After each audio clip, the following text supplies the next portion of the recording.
Today, I'd like to talk about a very specific topic, the budget.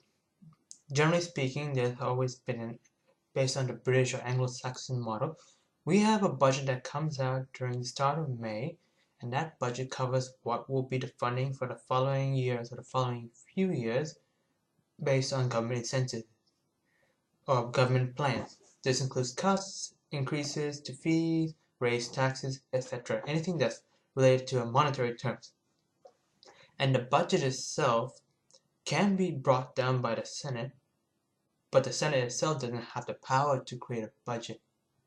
To all my non-Australian viewers and to people who are not understanding of how democracy works, our two houses of parliamentaries, the Senate and the lower house called the House of MPs, both have the power to create laws. However, the Senate doesn't have the power to create what I believe is called monetary bills, meaning anything related to money. And a bill must pass through both houses. The Senate itself is a very good thing because it reduces any damage and is very proportionally elected. Anyways, back on the topic. The budget itself is horrendous. Coming from the former party which angst and called and demanded that Labour lower the depth of our debt crisis, the Liberal coalition has now just increased the debt phenomenally. They've increased the rate of the debt by 3 times of what was happened in any high point of the Labour government. And of that matter, the budget itself will bring the debt up to 500 billion. That's unbelievable, especially for a small country like Australia. That makes our debt ratio close to that of the US.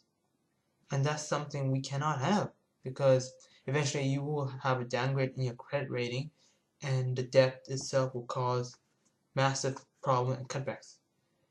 And you can see that the budget itself is being categorized into good debt and bad debt. Now, to a certain extent, I believe this term as well. Like, good debt is debt that you pay, you bring forward into the economy, and you expect to make a profit off it later down the line. Keonism 101.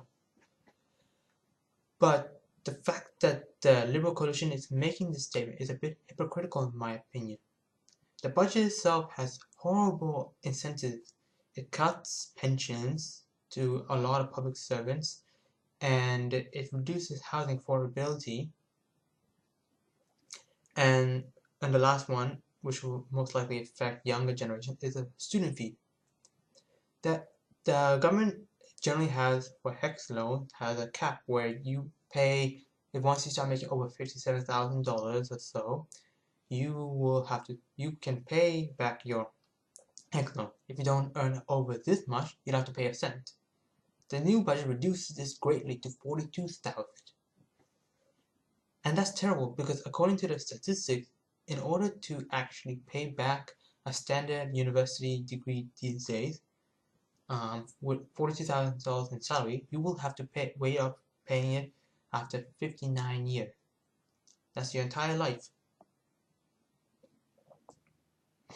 The budget also targets Catholic schools, and this is alright in a certain extent, in my opinion, because I believe that no religion or no ethnic group should be given extra stuff or extra monetary incentives or pay or any financial assistance, because if you're making your own group or own school or own organization targeting group, no one should be able to help you. The government should not be a part of your life or helping you in this way. And the opposite should be true. Now that's alright in my opinion, but the entire budget doesn't actually target what are the problems with grammar schools or anything as such. There are 3 levels of public schooling in Australia. There's the public school, which is free of charge. There's Catholic school, 1 level above it, which charges 8,000 around a year. And there's the grammar school, the most elite, which charges 30,000. And And the Gonski model and the budget makes Gonski 2.0, which was one of the most horrible legacies of Julia Gillard's time. For those that don't know, the Gonski model cut back on university assistance and university um, help for students, funding for students, and gave it to public school.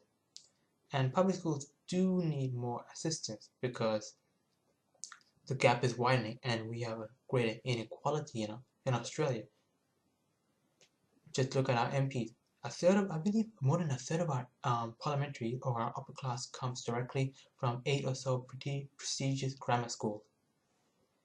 And these politicians make up a very strong bloc, and they are incentivized to not actually help the general public.